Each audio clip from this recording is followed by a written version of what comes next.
আচ্ছা, কি সমস্যা ছিল বলো তোমার? আমার সাদা স্রাবটা প্রচন্ড হতো, একটু জোরে বলো। আর দুর্বলতা লাগতো, গা মাথা ঘুরতো। সাদা স্রাবের সমস্যা ছিল হ্যাঁ, আর শরীর দুর্বল লাগতো। হ্যাঁ, গা মাথা ঘুরতো, মনে হতো পড়ে যাবো, সবসময় গা হাতগুলো কাঁপতো। হ্যাঁ, আমার স্বামী বিচার হতো যেরকম তোমার রোগ। স্বামী বিরক্ত হতো। হ্যাঁ, আচ্ছা, মানে তোমার মেন সমস্যা যেটা হচ্ছে সেটা হচ্ছে সাদা স্রাবের সমস্যা, হ্যাঁ, মেয়েদের যেটা বলে। হ্যাঁ, আর শরীর খুব কাঁপতো, হুম, দুর্বল লাগতো, হ্যাঁ, আর বমি ভাব লাগতো। হ্যাঁ, এই সমস্যাগুলো ছিল। হ্যাঁ। এগুলো কতদিন থেকে চলছিল এগুলো? অনেকদিন থেকে চলছিল। আমার যখন বিয়ে হয়েছিল তার 6 মাস বাদে থেকে এরকম হচ্ছিল। বিয়ে কতদিন হয়েছে তোমার? তাও হবে নাই করে 20 বছর। 20 বছর আগে তোমার বিয়ে হয়েছে। হ্যাঁ, তো বিয়ের পর 6 মাস পর থেকেই তোমার এই সমস্যাগুলো হ্যাঁ, শুরু হয়েছিল এগুলো। হ্যাঁ। তো এগুলো তো বহুদিন থেকে চলছে এগুলো। চলছে, আমার 2টো বাচ্চা।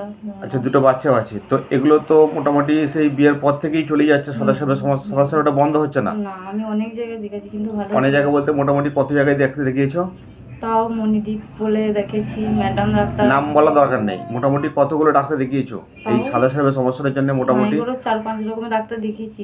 4-5 রকম হ্যাঁ, ডাক্তার দেখিয়েছো। তারপরে অনেক কবিরাজেরও ওষুধ খেয়েছি। 4-5 রকম অ্যালোপ্যাথি ডাক্তার দেখিয়েছো, তাই তো? হ্যাঁ, আর কবিরাজ দেখিয়েছো কজন? তাও অনেক জায়গায় দেখেছি, 7-8 জনকে দেখেছি, 7-8 জন কবিরাজও দেখিয়েছো। কিন্তু ভালো হয়নি। আচ্ছা, তো এটা তোমার ঠিক হয়নি। এটা হোমিওপ্যাথি দেখিয়েছিল আগে? হোমিওপ্যাথি খেয়েছিলাম, হ্যাঁ, কিন্তু ভালো হয়নি। ক জায়গায় খেয়েছো হোমিওপ্যাথি? 2 জায়গায় খেয়েছিলাম। 2 জায়গায় হোমিওপ্যাথি খেয়েছিলে। আচ্ছা, 4-5 জায়গায় অ্যালোপ্যাথি ডাক্তার দেখিয়েছো, 6-7 জায়গায় কবিরাজি ডাক্তার দেখিয়েছো, হুম, 2-3 জায়গায় হোমিওপ্যাথি ডাক্তার দেখিয়েছো। হুম, এবং এই সমস্যাটা তোমার 20 বছর থেকে চলছে, তাই তো? হুম। তো ঠিক হচ্ছিল না এটা। তারপরে আমার এখানে সন্ধান কোথা পেলে? এই সন্ধান আমরা মোবাইলে দেখে পেয়েছি। মোবাইলে দেখেছিলে? তুমি দেখেছিলে না তোমার স্বামী দেখেছিল? না, আমার ননদ দেখেছিল। তোমার ননদ দেখেছিল, তারপর তোমাকে বললো। হ্যাঁ, তো তারপর তুমি এখানে দেখে তারপর এখানে এলে। হ্যাঁ। তো এখানে কবার ওষুধ খেয়েছো এখানে মোট? এটা নিয়ে 2-3 বার হবে। এটা নিয়ে 3 বার হবে, মানে 2বার ওষুধ খেয়েছো? খেয়েছি। 2বার ওষুধ খেয়েছো। হুম, 1 মাস করে ওষুধ দিয়েছিলাম, হুম, 2বার ওষুধ খেয়েছো। হুম। তো তুমি 2বার ওষুধ খাওয়ার পরে এখন তোমার সাদা স্রাবের সমস্যাটা কেমন আছে? ভালোই আছে, একদমই বন্ধ হয়ে গেছে বলতে সাদা গেলে। স্রাবের সমস্যাটা একদমই বন্ধ হয়ে গেছে। একটু একটু হচ্ছে, কিন্তু আমার বিশ্বাস যে আমি ভালো হয়ে যাবে। ভালো হয়ে যাবে। হ্যাঁ, তোমার মোটামুটি অনেকটাই কমে গেছে। মানে বলতে গেলে 100 ভাগের মধ্যে কত ভাগ ভালো আছো বলো? 100 ভাগের মধ্যে তাও আমি অনেক ভালো আছি। অনেকটাই ভালো আছো। আচ্ছা, যাই হোক। তো তুমি তো লাস্ট ওষুধ নিয়ে গেছো 2 মাস আগে। হুম, তোমাকে 1 মাসের ওষুধ দিয়েছিলাম। হুম, তো তোমার মেয়ের একটু শরীর খারাপ ছিল, সেই জন্য বলছে আসতে পারোনি। হুম, তো গত 1 মাস হলো তোমার ওষুধ বন্ধ আছে। তাও আমি ভালো আছি। এখন ওষুধ বন্ধ আছে, তা সত্ত্বেও বিনা ওষুধে তুমি আছো 1 মাস, কিন্তু 1 মাস বন্ধ থাকার পরেও তোমার কিন্তু সমস্যাগুলো ফিরে আসেনি। না, তুমি ভালোই আছো। তো এটাই হোমিওপ্যাথির ব্যাপার, যে অ্যালোপ্যাথিতে বা অন্যান্য প্যাথি যেগুলো আছে সেই প্যাথিগুলোতে কী হয়, সাময়িক ওষুধ টষুধ খেলে। অ্যাকচুয়ালি এইগুলো তো অনেক পুরনো ব্যাপার, অনেক পৌরাণিক ব্যাপার, যেটা তোমার 20 বছর থেকে তোমার হচ্ছে সমস্যাটা, বিয়ের পর থেকেই হচ্ছে, কোনো ওষুধে সারেও নি। তবুও যদি কি হয়, অনেক অন্যান্য প্যাথির মেডিসিনে কি হয়, ওষুধ দিলে সাময়িক একটু জিনিসটা কম থাকে, হ্যাঁ, ওষুধ বন্ধ করলে আবার শুরু হয়ে যায়। হ্যাঁ, যেমন অনেক ট্রিটমেন্টে ওই ভ্যাজাইনাল কিছু ক্যাপসুল দেওয়া হয় পুশিং করার জন্যে, যেগুলো দিলে সাময়িক মোটামুটি 7 দিন 10 দিনের মধ্যে কমে যায়। আর করনিক কেস হলে, অ্যাকিউট কেস হলে সেরে যায়, কিন্তু করনিক কেস হলে আবার শুরু হয়ে যায়। হ্যাঁ, তো সেটা তো হয়নি। না, তোমার হোমিওপ্যাথি ওষুধ যেগুলো দিয়েছি সেগুলো খেয়ে তোমার মোটামুটি একদম প্রায় কমে গেছে, ভালো হয়ে গেছো প্রায়। 2বার ওষুধ খেয়ে অনেক সেরে গেছে, আজ 20 বছরের কেস। এবং এই যে 1 মাস হলো তোমার ওষুধ বন্ধ আছে, 1 মাস তুমি চিকিৎসা করনি, ওষুধ খাওনি তোমার বাড়ির সমস্যার জন্যে, তোমার মেয়ের শরীর খারাপ ছিল সেই জন্যে।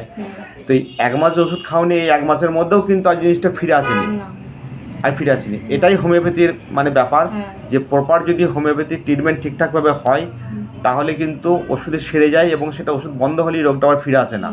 এটাই হোমিওপ্যাথির ম্যাজিক, হোমিওপ্যাথি চিকিৎসা এটাই, যেটাকে বলে গোড়া থেকে রোগটাকে সেরে যাওয়া।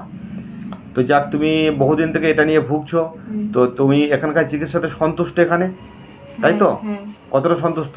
আমি ভালোই সন্তুষ্ট। আমি তো ভালো হতে পেরেছি, এটাই আমার ভালো হতে পেরেছে, এটাই অনেক। যাক, ঠিক আছে। আর তোমার বাড়ির তোমার হাজবেন্ড এই রোগটা যে সারছে তার জন্য কীরকম কিছু বলছে, কোনো মন্তব্য কিছু? বলছে। ও তো বলছে যে অনেক ডাক্তার দেখালাম, এত টাকা পয়সা, বললাম ভালো হলো না, তাহলে তো আগে থেকে জানলে তো ওখানেই দেখাতাম।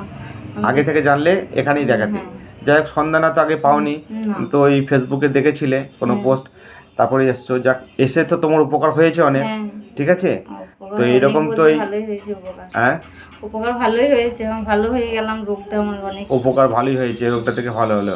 তো তুমি খুশি, আনন্দ? হ্যাঁ আমি খুশি, আমার হাজবেন্ডও খুশি। হাজব্যান্ডও খুব খুশি? হ্যাঁ। আচ্ছা, যাক, ঠিক আছে। এরকমভাবে অনেক হোমিওপ্যাথিতে এরকম ধরনের কেস অনেক সেরে যায়, সুস্থ হয়ে যায়।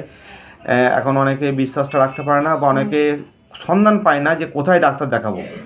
এটা হলো মেন ব্যাপার, যে হোমিওপ্যাথি চিকিৎসা করাতে চাই, কিন্তু কোন ডাক্তার দেখাবো, কোথায় দেখাবো, এটা সন্ধান পায় না, বা এটা মনের মধ্যে বিশ্বাস রাখতে পারে না। সেই জন্য অনেকে হোমিওপ্যাথি চিকিৎসা থেকে সেরকম উপকার পাচ্ছে না। তো যাই হোক, প্রপার যদি হোমিওপ্যাথি চিকিৎসা হয় তো এই ধরনের কেসগুলো খুব তাড়াতাড়ি ঠিক হয়ে যায়। ঠিক আছে? আচ্ছা।